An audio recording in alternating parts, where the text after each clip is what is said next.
مخلصا له الدين. السلام عليكم ورحمة الله وبركاته.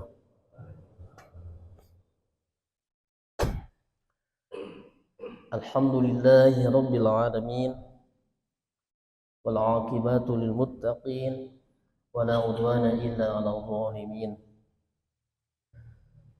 أشهد أن لا إله إلا الله وحده لا شريك له وأشهد أن محمدا عبده ورسوله الذي لا نبي بعده. اللهم صل وسلم وبارك على سيدنا محمد صلى الله عليه وسلم وعلى آله وأصحابه ومن تبعهم بإحسان إلى يوم القيامة. أما بعد، فيا عباد الله أوصيكم وإياي بتقوى الله.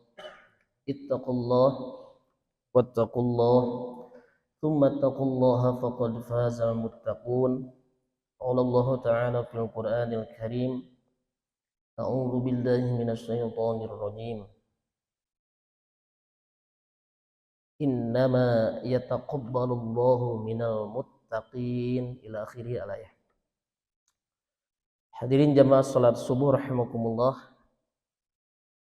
Di hari Ahad di bulan Zulhijjah, qadarullah kita diberikan oleh Allah kesempatan bisa bangun dalam kondisi sehat walafiat, datang dan hadir salat subuh berjamaah bulan Zulhijjah, bulan Muharram dan bulan Rajab, sehingga amalan yang baik, amalan-amalan apapun, amalan soleh dilakukan di bulan haram, insya Allah berdasarkan penafsiran para ulama dari dalil yang sahih, maka pahalanya dilipat gandakan, kecuali bulan Ramadan. Dikecuali bulan Ramadan tentu berbeda.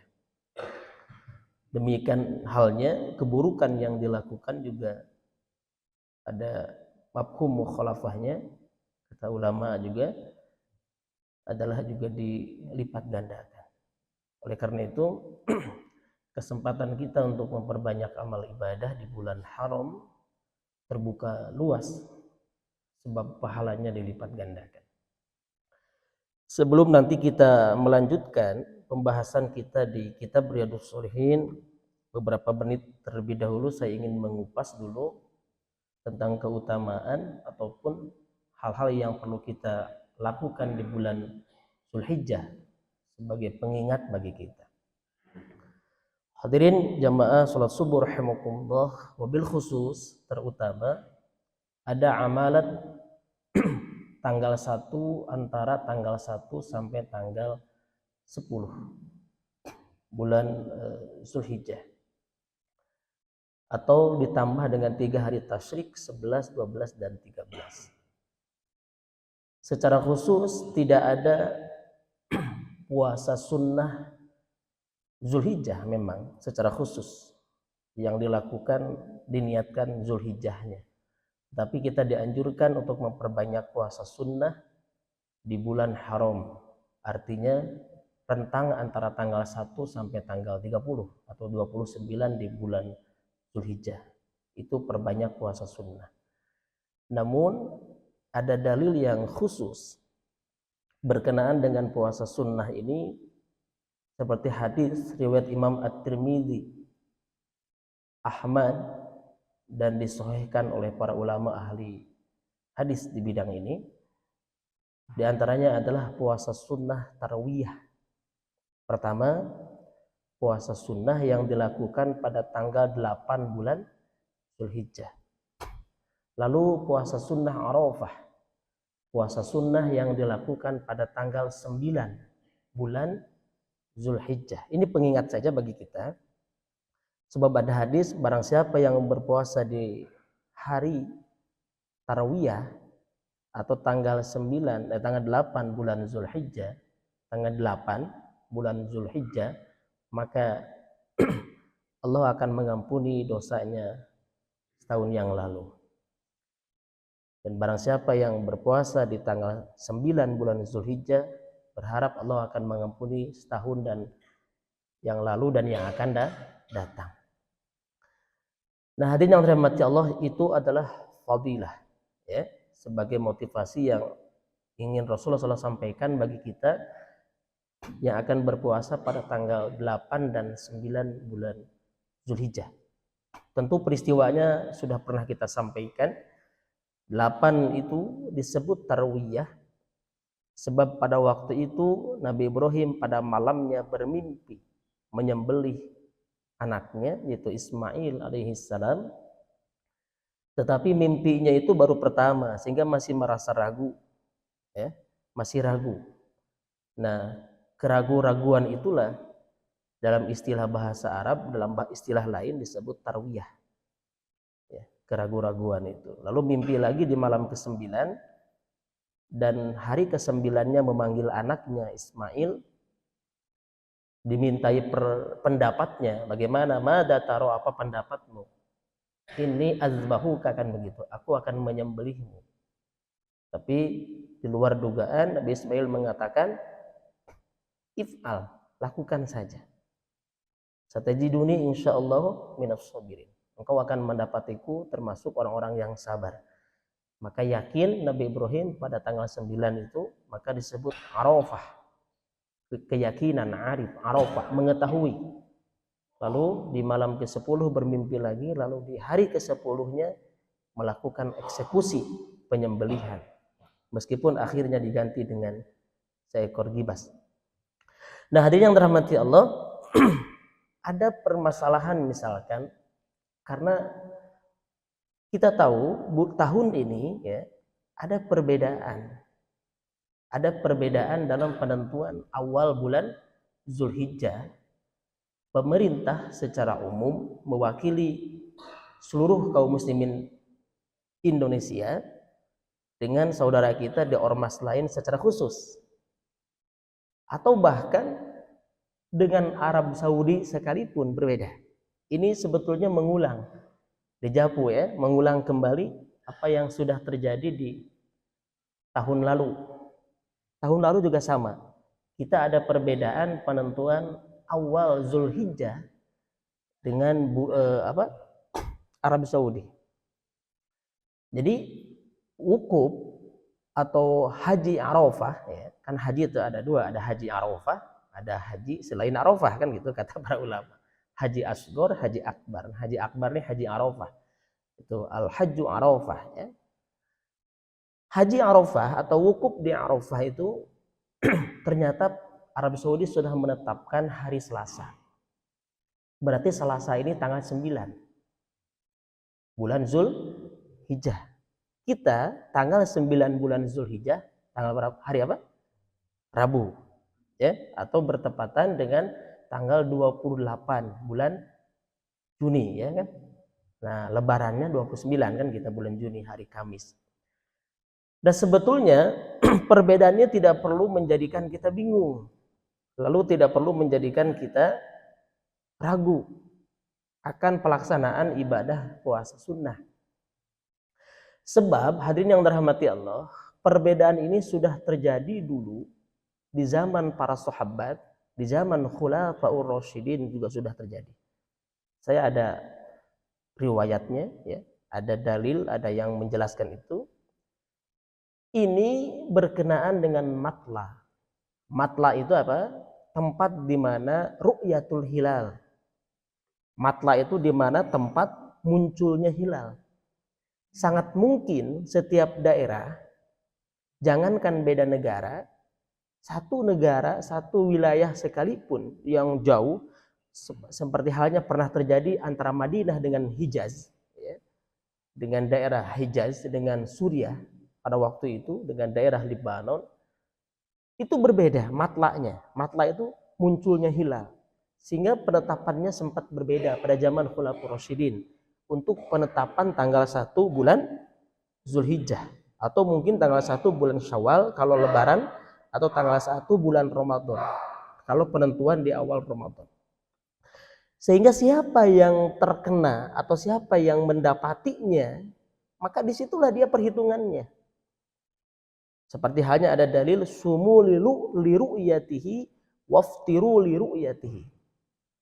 berpuasalah karena engkau melihat hilal, dan berbukalah, berlebaranlah karena engkau melihat hilal.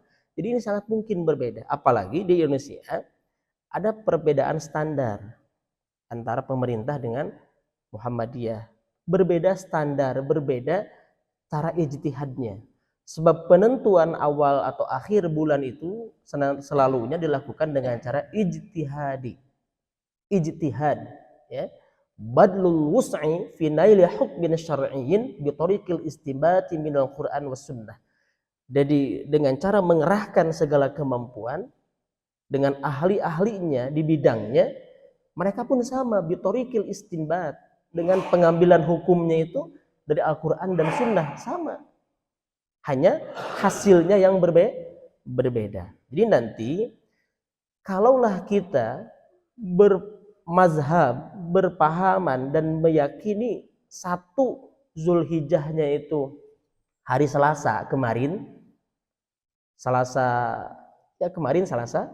tanggal 1 Zulhijjahnya, berarti 10 Zulhijjahnya hari Kamis. Kita mengikuti mazhab, mengikuti keyakinan yang ijtihadnya umum, misalkan pemerintah. Ada saya mah ikut pemerintah, yakin. Dan ormas-ormas yang lain kan, tidak hanya pemerintah. 1 Zulhijjahnya hari Selasa. Berarti 8 Zulhijjahnya hari Selasa, tarwiyah. 9 Zulhijjahnya atau Arafahnya hari Rabu. Jadi berpuasanya bukan berpuasa di hari Arafahnya, tapi di tanggal 9 Zulhijjah. Sebab dalilnya pun begitu. Barang siapa yang berpuasa tanggal 8 dan tanggal 9. Atau tanggal 9 saja hadis yang lain. Silahkan. Bukan bersamaan dengan Arafahnya, karena sangat mungkin berbeda. Penentuan hari Arafah atau 9 Zulhijjah di Arab Saudi hari ini, tahun ini, berbeda dengan kita. Itu sudah diputuskan. Dan Arab Saudi akan melakukan wukuf di Arafah itu sebagai puncaknya haji. Al-Hajju Arafah adalah pada hari Selasa atau 3 hari ke depan, Ahad, Senin, Selasa. Jadi jangan ragu. Ustaz di situ mah tos wukuf. Atau nanti di situ sudah Lebaran, tanggal hari Rabu, kita masih berpuasa tanggal 9 Zulhijjah. Jangan ragu. Karena dilakukan dengan ijtihad, dilakukan dengan keyakinan. Dan itu pun pernah terjadi di zaman sahabat.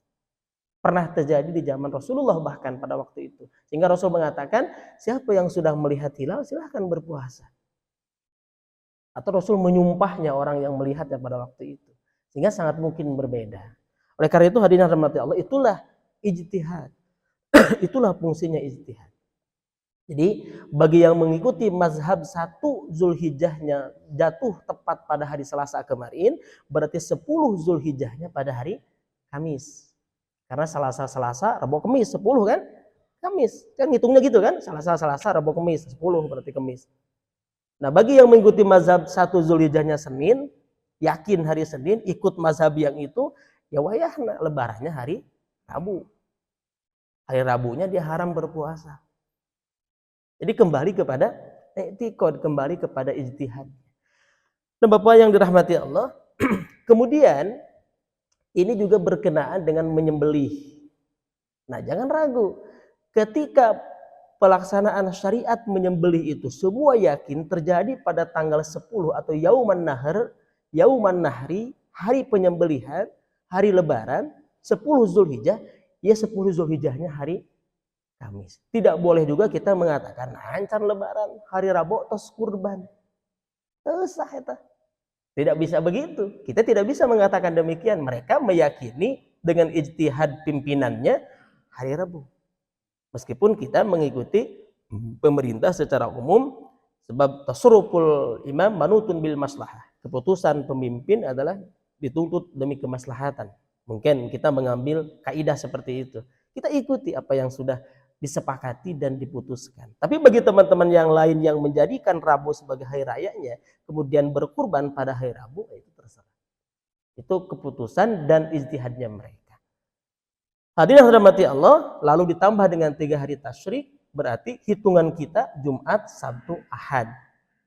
Ya, Kamis 10, 11-nya Jumat, Sabtu dan Nah, Bapak yang dirahmati Allah, itu berkenaan dengan pelaksanaan ibadah yang selalunya sememangnya adalah tidak terlepas daripada ijtihad. Sama halnya kita sekarang sholat menghadap kiblatnya kan ijtihad sebetulnya.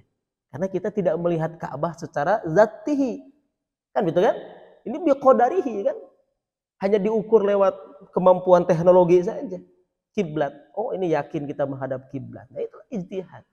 Hasil dengan mengerahkan segala kemampuan, tapi dengan berdasarkan dalil, lalu di combine ya, di mix dengan ilmu pengetahuan.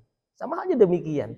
Jadi mengapa harus juga kita menjadi tabu ya dengan hal-hal yang demikian. Oleh karena itu, pelaksanaan secara ijtihadi lakukan dengan keyakinan dan hasil ijtihad orang-orang yang ahli di bidang.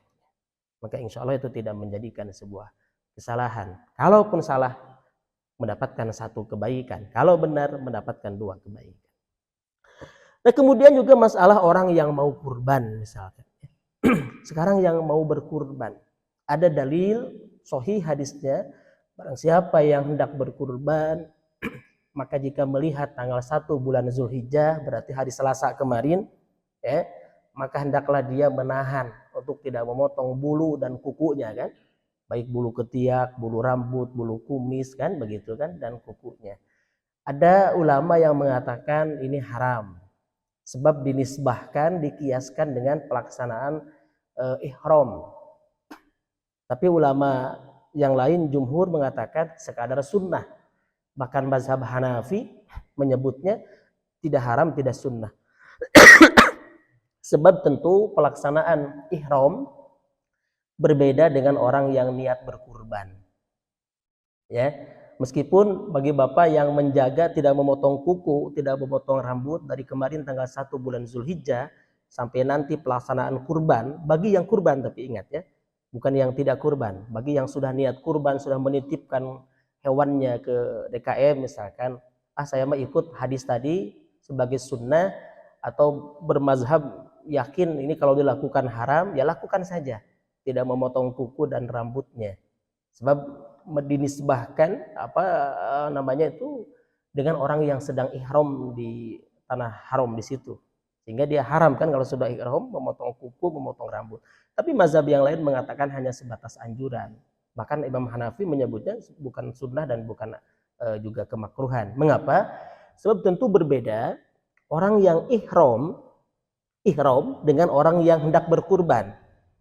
Nah, ini juga harus dipahami ya, perbedaan ini tentu jauh sekali. Orang yang ihram bukan hanya haram memotong rambut dan kuku, bahkan juga dia haram memakai wewangian. Sedangkan orang yang hendak berkurban masih boleh memakai wewangian. Orang yang ihram dia haram berhubungan suami istri, bahkan dia damnya itu dendanya paling besar. Orang yang sedang ihram melakukan hubungan suami istri itu damnya menyembelih seekor unta kan begitu kan. Nah, itu harganya bisa 50 sampai 70 juta. Nah, sedangkan orang yang berkurban kan masih boleh hubungan suami istri atau melakukan hubungan suami istri kan. Nah, itu artinya mazhab Hanafi itu berpandangan tentu jauh berbeda sama sekali. Tapi bagi ingin yang meyakini kemudian tidak mau potong kuku, tidak potong rambut, lalu baru nanti pas kurban dia memotong kuku dan rambutnya, itu pun dihargai. Dan selama itu niatnya adalah sunnah, mengikuti apa yang Rasul sampaikan secara umum hadis tadi, maka itu silahkan saja. Tapi tentu berbeda. Di dalam Islam ini banyak hal-hal yang bil fadilah dan bil hukmi ya itu berbeda. Seperti kita mendapat dalil misalkan al khutbatani fiha maqama raq'ataini min adz-dzuhr. Dua khutbah itu menyamai seperti 2 rakaat zuhur. Sehingga 2 khutbah dan 2 rakaat sholat Jumat sama dengan 4 rakaat zuhur. Itu bil fadilah, secara fadilah, iya. Tetapi secara bil hukmi tentu jauh berbeda. Sebab kalau sholat kan tidak boleh bicara hal-hal selain bacaan sholat. Sedangkan khutbah, orang khotib yang berkhutbah kan berbicara selain bacaan sholat. Atau juga orang yang tertinggal khutbah, masbuk, sekalipun dia tertinggal 1 rakaat sholat Jumat, kan masih sah sholat Jumatnya. Hanya tidak mendapatkan fadilah yang lebih sebab dia tidak mendengarkan khutbah dari awal. Meskipun secara dalil 2 khutbah, 2 kali khutbah sebanding dengan 2 rakaat. minadz zuhri, bagian daripada zuhur, sehingga diumpamakan 2 rakaat Jumat, 2 khutbah itu seperti 4 rakaat. Itu fadilah, tentu berbeda dengan secara hukum. Nah, banyak hal-hal seperti itu, seperti at-tawafu haulal atiq kas-shalah, misalkan tawaf di sekitar Baitullah, sebanding dengan sholat, seperti sholat. Fadilahnya sama, tapi hukumnya berbeda. Sholat diam, sedangkan tawaf bergerak kan, berbeda. Sehingga ulama berbeda pandangan bagaimana kalau batal wudhu ketika tawaf. Itu ada khilafiyah, tapi jumhur ulama sepakat harus punya wudhu. Nah, cuma ada khilafiyah yang ulama mutaakhir yang kesini itu sebab berbeda dengan sholat kan begitu. Itu selalu ada. Seperti al-umratu fi Ramadan taqdi hajjan ma'i, kata Rasul. Umroh di bulan Ramadan sebanding dengan haji bersamaku, kata Rasul. Berarti haji bersama Rasulullah umroh bulan Ramadan. Iya, secara fadilah sama dengan haji bersama Rasulullah sallallahu alaihi wasallam berdasarkan dalil yang sahih. Jadi selalu ada banyak dalil-dalil yang berkenaan dengan hukum, dengan fadilah, atau seperti mirip secara hukum, tapi itu dipandang dari sisi fadilah, keutamaannya saja. Hadirin jamaah yang dirahmati Allah, itu berkenaan dengan tadi puasa, berkenaan dengan penetapan awal bulan Zulhijjah, kemudian bagi yang berkurban berkenaan dengan menjaga tidak memotong rambut dan kukunya, kemudian berkenaan dengan fadilah-fadilah yang sebanding atau dengan hukumnya, tapi namun itu adalah 2 hal yang berbeda. Sebab ada bil hukmi dipandang secara hukum pelaksanaannya, kemudian juga ada bil fadilah dipandang secara fadilah, keutamaan dari apa yang dilakukan oleh kita, insyaallah. Saya kira itu untuk pembahasan awal kita berkenaan dengan bulan Zulhijjah, mengingatkan kembali sekaligus juga menghindarkan ya keraguan ataupun ketidaktahuan mungkin. Nah, nanti tiba-tiba di TV wukuf hari Selasa, lah kok sudah wukuf berarti tanggal 9 kan gitu kan, besok tanggal 10 berarti Rabunya kan begitu, mungkin bertanya-tanya. Padahal tentu perbedaan penentuan awal bulan Zulhijjahnya berbeda antara kita dengan Arab Saudi. Ini biar tidak menjadi lagi hal yang masalah, tapi insya Allah saya kira juga kita sudah pernah terjadi beberapa tahun yang lalu, termasuk juga ini mengulang apa yang sudah terjadi di tahun kemarin. Sama, tahun kemarin pun demikian. Kita akan baca 1-2 hadis berkenaan dengan kitab Riyadhus Shalihin, melanjutkan apa yang sudah kita bahas sebelumnya. Oke, bismillahirrahmanirrahim. Ini masih berbicara tentang hadis berkenaan dengan musibah ya. Bagaimana balasan dan keutamaannya orang-orang yang bersabar ketika dia ditimpa atau mendapati sebuah ujian atau musibah. Nah, Bapak yang dirahmati Allah, pertama dari Ibnu Mas'ud radhiyallahu an berkata, dakhaltu 'ala Nabi sallallahu alaihi wasallam wa huwa yu'aku faqultu ya Rasulullah innaka tu'aku wa'kan syadida. Ibnu Mas'ud berkata, saya masuk ke tempat Nabi Muhammad sallallahu alaihi wasallam ketika beliau sedang sakit demam. Jadi Rasulullah sallallahu alaihi wasallam pada waktu itu sedang diuji oleh Allah dengan penyakit panas, demam ya. Kemudian saya berkata, kata siapa? Ibnu Mas'ud, wahai Rasulullah, sesungguhnya engkau benar-benar menderita demam, kata Ibnu Mas'ud, yang sangat tinggi. Kemudian Rasulullah menjawab, qala ajal inni u'aku kama yu'aku rajulani minkum.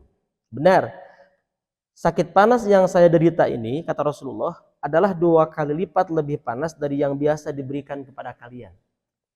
Jadi penyakit yang Rasulullah SAW rasakan, meskipun hanya sebatas demam, itu 2 kali lipat rasanya, panasnya. Kalau misalkan panasnya 20 derajat, kita orang biasa, Rasul merasakannya 40 derajat. Berarti ujiannya lebih berat. Ya, Rasulullah lebih berat. Kata Rasul, aku merasakannya 2 kali lipat lebih panas dari yang biasa diderita oleh kalian. Lalu Ibnu Mas'ud bertanya, saya bertanya, kata Ibnu Mas'ud, kalau begitu, kalau begitu, analaka ajrain, ya, kalau begitu engkau mendapatkan pahala 2 kali lipat. Berarti, kata Ibnu Mas'ud nanya, ya kan? Dalika analaka ajrain, kalau begitu engkau mendapatkan pahala 2 kali lipat. Maka Rasul menjawab, Qala ajal dzalika kadzalika ma min muslimin yusibuhu ada syaukatun fama fawqaha illa kaffarallahu biha sayyi'atah. Kata Rasul, benar, memang demikianlah adanya, demikianlah keadaannya. Dan tidaklah seorang muslim yang tertimpa suatu penyakit, kata Rasulullah, apapun penyakitnya, bukan hanya demam, ya, hatta sekalipun tertusuk duri kacugak atau katusuk duri ikan, ya, tertusuk duri, hatta sekalipun hanya tertusuk duri, bisa duri ikan, bisa kacugak ku duri yang lain, misalkan ya, syaukah tertusuk duri, maupun lebih dari itu, kata Rasulullah SAW, melainkan Allah akan menghapus kesalahan-kesalahannya. Kaffarallahu biha sayyi'atah wa huttat anhu dzunubuhu atau dzunubah kama tahuttus syajaratu waraqaha, muttafaqun alaih. Dan Allah akan menggugurkan dosa-dosanya sebagaimana pepohonan yang menggugurkan daun-daunannya. Muttafaqun alaih, hadis riwayat Imam Bukhari Muslim. Masya Allah. Inilah kasih sayang muslim yang beriman. Dia mendapati musibah, bukan hanya penyakit berat, hatta sekalipun tertusuk duri, kacugak, selama dia bersabar, dia mengembalikan kepada Allah atas kehendak Allah, dia bersabar atas apa yang menimpa dirinya, maka itu menjadi kaffarahullah atau kaffarallahu biha sayyi'atah. Allah akan menghapus keburukan-keburukannya, wa huttat biha, dan Allah akan menghapus dosa-dosanya. Artinya apa? Setiap rasa pedih, rasa sakit yang dialami oleh seorang muslim yang beriman, sememangnya itu adalah kafarah, itu adalah penghapus dosa. Masya Allah. Disitulah menunjukkan bahwa Allah itu sungguh maha pengasih dan penyayang. Bahwa Allah itu adalah lautan hampura. Dengan cara apapun. Mungkin kita bertobat tidak bisa menangis. Sebab ada peribahasa kan, panasnya api neraka itu bisa padam dengan satu tetes air. Yaitu tetesan tangisan dosa. Karena satu tetes menangis atas penyesalan dosa yang kita lakukan itu bisa memadamkan panasnya api neraka. Mungkin kita tidak bisa demikian bertobatnya. Tetapi dengan bersabar atas penyakit yang menimpa diri kita. Apapun yang terjadi, hatta sekalipun kita jong lah gitu, tersandung, Masya Allah. Disitulah Allah ingin perlihatkan kepada kita, Allah ingin sampaikan kepada kita bahwa inna rahmati, sesungguhnya kasih sayangku, kata Allah, ghalabat 'alal ghadabi, mengalahkan murkaku. Allahumma leuwih seueur kanyaahna, Pak. Leuwih seueur kanyaahna. Makanya ada seorang habib dia tanya, "Bib, kalau Allah itu maha pengasih dan penyayang, naha aya neraka?" Kan gitu. Kenapa ada neraka? Dijawab ku habib itu, neraka itu seperti obat katanya. Kan yang masuk ke surga itu adalah orang-orang yang sehat katanya. Diumpamakan, yang ada penyakit dengki, penyakit hasud, kan? Penyakit kufur nikmat, ada penyakit-penyakit yang lainnya, dia harus diobati katanya. Nah, neraka itu obatnya. Dia harus dibakar dulu, harus diobatin dulu. Pedih iya, karena mengobati itu rasanya tidak mudah. Seperti orang cuci darah kan sakit. Seperti orang misalkan ditusuk jarum untuk disuntikan sakit. Itu kata Habib itu. Dia dikiaskan demikian, seperti obat katanya. Allah sayang kepada hambanya supaya dia sakitnya hilang, penyakitnya, lalu akhirnya dimasukkan ke surga. Tentu syaratnya ada iman kan? Bagi orang yang beriman. Beriman tapi dia punya penyakit, diobatin dulu katanya di neraka. Sampai ada jawaban seperti itu dianalogikannya. Atau juga ada analogi yang lain. Kenapa ada neraka? Jawabannya apa? Allah maha adil. Sebab kalau di dunia ini semua orang punya, kita sebagai guru punya murid 10, ada yang rajin belajar, rajin sekolah, 5 orang. Yang 5 orang jarang datang ke sekolah, jarang belajar, nggak ikut ujian, diluluskan sama oleh gurunya. Kan tidak adil gurunya berarti. Nah, itu menunjukkan Allah maha adil. Makanya ada surga dan neraka. Itu dijawabnya demikian oleh para ulama. Nah, hadirin yang dirahmati Allah, kemudian ada penjelasan dari para ulama ahli hadis bahwa orang atau seorang hamba apabila terkena musibah, walaupun tertusuk duri, ya, hendaknya dia ingat dan mengharap ridho Allah atas musibah yang menimpanya. Apabila seorang hamba ditimpa musibah dan ia semakin bersabar, semakin mengharapkan ridho Allah dari atas pahala yang Allah berikan, ya, berharap pahala Allah berikan, maka baginya pahala atas usahanya itu bersabar. Dan ini semua merupakan karunia dari Allah ketika menguji seseorang hamba yang beriman, kemudian dia akan menghapus segala kejelekannya atas kesabarannya tentu. Maka Allah akan menghapus segala kejelekannya.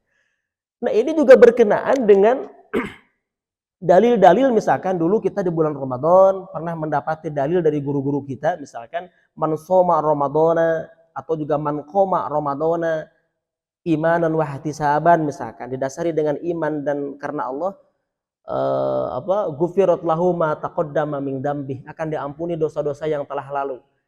Ini ada yang pandangan ulama dua pendapat. Satu ulama mengatakan yang diampuni hanya dosa-dosa kecil, kata ulama itu. Tapi ulama yang lain yang ahli bahasa, Qadibil Iyad misalkan, atau ulama ahli yang lain mengatakan dalam kalimat hadis itu, seperti nanti berpuasa tanggal 9 bulan Zulhijjah misalkan, Allah akan mengampuni dosa setahun dan yang akan datang, itu tidak dirinci dosa kecil. Disebutnya semua kesalahan. Makanya wajar ada pendapat ulama, gak ada perbedaan dosa kecil dan dosa besar, sampai segitunya. Ini kita memandang bahwa Allah itu betul-betul maha pengasih dan penyayang, ingin semua makhluknya, semua hambanya kita masuk surga. Kan ketika dalil mengatakan Allah akan mengampuni dosa-dosanya yang telah lalu, kan dalam secara kalimah itu tidak ada kalimah dosa-dosa kecil, kan hanya penafsiran ulama saja, ahli tafsir yang mengkhususkan dosa kecil saja. Makanya itu pun dibantah oleh ulama yang lain, tidak ada perbedaan. Sebab kalimah kalau awalnya umum, itu tidak bisa dijadikan khusus selama tidak ada kalimat khusus yang membatasinya. Ada yang berpendapat demikian. Sehingga dosa yang telah lalu itu diumpamakan semua dosa atau dimaknai semua dosa. Ini luar biasa. Jadi orang yang beriman itu sememangnya tidak putus asa dia. Ulah paribasa kagok boronto kapalang belang aing macam. Allah itu maha pengampun dan maha penyayang. Bahkan Allah mengampuni dosa-dosa yang telah lalu. Tidak salah ulama yang mentafsirkan dosa-dosa yang telah lalu itu, setahun yang lalu itu, semua dosa. Karena kalimah dalilnya tidak ada pembatas secara khusus. Dosa kecil ataupun dosa besar. Makanya ditafsirkan semua dosa. Masya Allah, tabarakallah. Termasuk dalam hal ini. Coba perhatikan kalimahnya. Illa kaffarallahu biha sayyi'atah. Kecuali Allah akan menghapuskan keburukan-keburukannya. Kan tidak dijelaskan. Kecil apa besar kan? Gak ada kalimahnya. Kecil apa besar. Wa khuttat anhu dzunubuhu. Dan Allah akan menghapus segala dosa-dosanya. Kan tidak dijelaskan. Dosa kecil apa dosa besar. Makanya boleh dikembalikan kepada keumumannya. Jika lafaz itu umum, kata para ulama ahli bahasa, maka dikembalikan kepada keumumannya. Selama tidak ada dalil, tidak ada kalimah, lafaz yang membatasinya secara khusus. Jadi boleh-boleh saja. Inilah menjadi sebuah kebahagiaan bagi kita, ya, bagi orang-orang yang beriman. Makanya betul pemahaman Ahlus Sunnah wal Jamaah, selama ada iman, kan begitu. Selama ada iman. Man qala la ilaha illallah fi akhiri hayatihi, barang siapa yang meyakini, mengatakan tidak ada Tuhan selain Allah di akhir hayatnya, dakhalal jannah, dijamin masuk surga. Hanya nanti terserah Allah seperti apa derajat surganya, dengan orang-orang yang ahli ibadahnya tinggi atau yang bertakwanya tinggi, kan itu urusan Allah. Nah, itulah pandangan Ahlus Sunnah wal Jamaah. Nah, hadirin yang dirahmati Allah, terakhir satu hadis terakhir, an Abi Hurairah radhiyallahu anhu qala Rasulullah sallallahu alaihi wasallam may yuridillahu bi khairan yusibhu minhu, rawahu al-Bukhari. Wa dabbatu yusab bi fathil dad wa kasriha bi fathis sad wa fathiha.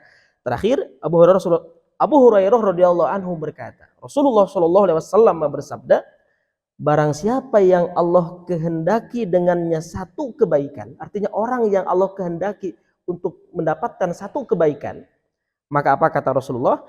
Maka Allah akan memberikan musibah padanya. Masya Allah. Jadi Allah ingin memberikan darjat, menaikkan darjatnya. Allah akan ingin kehendaki dia menjadi orang yang baik, Allah ingin berikan kebaikan pada seorang tersebut, maka Allah, kata Rasulullah SAW, berikan dia musibah padanya. Di sini ada wa yusib ya, boleh dibaca dengan fathah atau dengan kasrah. Jadi boleh dengan dibaca yusib atau yusob ya. Ada kalimat mayuridillahu bi khairan yusob minhu, boleh, atau yusib minhu. Jadi bisa bi fathi atau bi kasri. Sodnya bisa dibaca fathah yusob atau dibaca kasrah yusib. Ini menjadi dalil terakhir apa yang akan kita bahas pada pagi hari ini. Rasulullah SAW bersabda, mayuridillahu bi khairan, barang siapa yang ingin dikehendaki oleh Allah satu kebaikan atau suatu kebaikan, yusib lahu, maka dia yusib minhu, maka dia akan diberikan ujian, diberikan musibah oleh Allah Subhanahu wa taala. Tentu para ulama coba menggali makna ini. Mereka berpandangan musibah yang menimpa seseorang itu bergantung kepada aksi dan reaksi. Bergantung kepada reaksinya. Tidak serta-merta otomatis lalu kita mengatakan setiap musibah ada hikmahnya. Enggak. Bergantung kepada sikap seorang hamba ketika mendapati musibah itu. Reaksinya seperti apa? Berputus asa kepada Allah, dia menjadi buruk sangka kepada Allah, berarti musibah yang mengenai dirinya menjadikan dia bu'dan, menjadikan dia jauh dari Allah. Itu tidak menjadi hikmah. Ketika musibah menimpa dirinya, lalu dia menjadi banyak introspeksi, lalu dia mensyukuri nikmat yang pernah Allah berikan, dia menjadi dekat kepada Allah, menjadi bertobat kepada Allah, berarti musibahnya menjadi hikmah.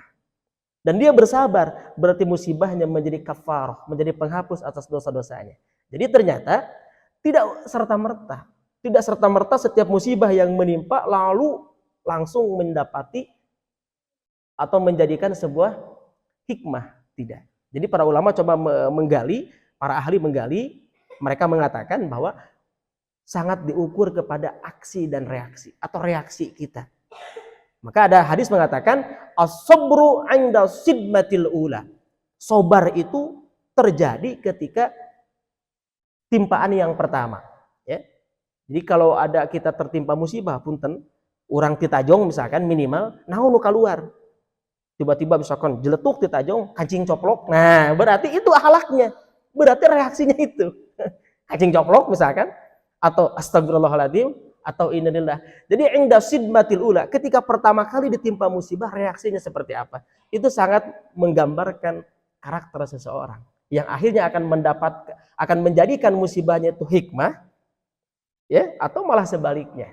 Itulah barangkali pentingnya ilmu, dan mudah-mudahan kita menjadi hamba-hamba Allah yang senantiasa pandai dan cerdik ketika menghadapi musibah, lalu musibah itu menjadikan pahala dan kebaikan bagi kita semua. Amin ya Allah ya rabbal alamin. Barakallahu li wa lakum. Subhanakallahumma wa bihamdika asyhadu an la ilaha illa ant astaghfiruka wa atubu ilaik. Allahumma anfa'na bima 'allamtana wa 'allimna ma yanfa'una wa zidna 'ilma walhamdulillahi ala kulli hal wa na'udzu billahi min kulli halin ahlin nar. Allahumma kfina bihalalika 'an haramik wa bi ta'atika 'an ma'siyatik wa aghnina bi fadlika 'amman siwak. Rabbana atina fid dunya hasanah wa fil akhirati hasanah wa qina adzabannar wadkhilna al-jannata ma'al abrar ya azizu ya ghaffar ya rabbal alamin. Subhana rabbika rabbil izzati amma yasifun wa salamun alal mursalin walhamdulillahi rabbil alamin. Terima kasih, akhirul kalam. Wabillahi taufiq wal hidayah. Wassalamualaikum warahmatullahi wabarakatuh.